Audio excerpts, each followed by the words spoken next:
সকাল সকাল বার হলাম ওষুধ কেনার জন্য, ব্যথার ওষুধ। আসলে আমাদের পৃথিবীটা তো শুধু বসবাস আমাদের জন্য, অন্য কেউ পৃথিবীতে থাকতে পারবে না। তাই অন্য কারো পৃথিবীতে থাকার কোনো কি বলবো আর। ফার্মেসিতে চলে আসলাম, ব্যথার ওষুধ নিলাম। এটা 18 টাকা করে নেয়। তো ব্যথার ওষুধটা আসলে আমি কি করব, এটাই তো জানতে চাচ্ছেন। আসলে আমি না, দেখেন কেক নিয়ে যাচ্ছি 2টা। আমাদের বাড়ির যে কুকুরটা আছে পাহারা দেয়, 3-4টা কুকুর, ওর ভিতরে একটা কুকুর আমরা পালি। তো সেই কুকুরটা এই দেখেন, আমি আসতেই চলে আসছে, মাথায় কেউ আঘাত করছে বলছে আমাদের বাড়ির প্রতিবেশী আছে একটা, মানে কি আর বলি, এরা মানুষ নামের অমানুষ, এরাই আঘাত করে। মানে অন্য কুকুর কিছু করলে আমার কুকুরটারই মারবে, মানে অন্য কুকুর কিছু করলে সেইটারে পায় না, আমার কুকুরটারে এসেই বাড়ি মারবে। মাথায় দেখেন কি করছে। তো আজকে ওর জন্য ব্যথার ওষুধ কিনে নিয়ে আসছি।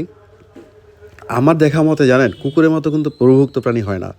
আপনারা যারা কুকুর অপছন্দ করেন তাদের কাছে আমার বিনীত অনুরোধ যে আপনারা একবার একটা কেক, একটা বিস্কুট খাওয়াই দেখেন, ওদের মতো প্রভুভক্তের কোথাও নাই। কিন্তু আপনারা অনেকেই আছেন যারা কুকুর দেখলেই গা শিটকান, কুকুর দেখলেই চিল্লাপাল্লা করেন। কুকুর কামড়ায় না, কুকুর যদি একটু খাবার জন্য কাছে আসে তাও মনে করেন যে কামড়াবে, সিনক্রেট করেন, বাড়ির আশেপাশে বসলে উঠাই দেন। এরকম অনেকেই আছে, অনেকেই। কিন্তু এই বুর্বা প্রাণীগুলো কিন্তু এরকম না, ওরা কিন্তু অনেক ফ্রেন্ডলি। একটু ভালোবাসা পাইলে ওরা অনেক কিছু করে ফেলায়। তো একটু ভালোবেসে দেখেন, তার দ্বিগুণ ভালোবাসা আপনাকে ফিরাই দেবে।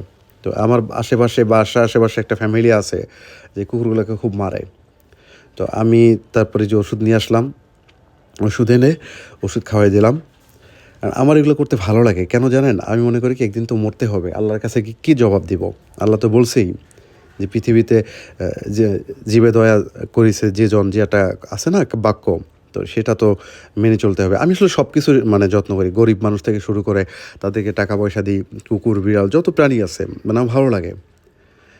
আর আপনারাও মানবিক হওয়ার ট্রাই করেন, দেখবেন ভালো লাগবে।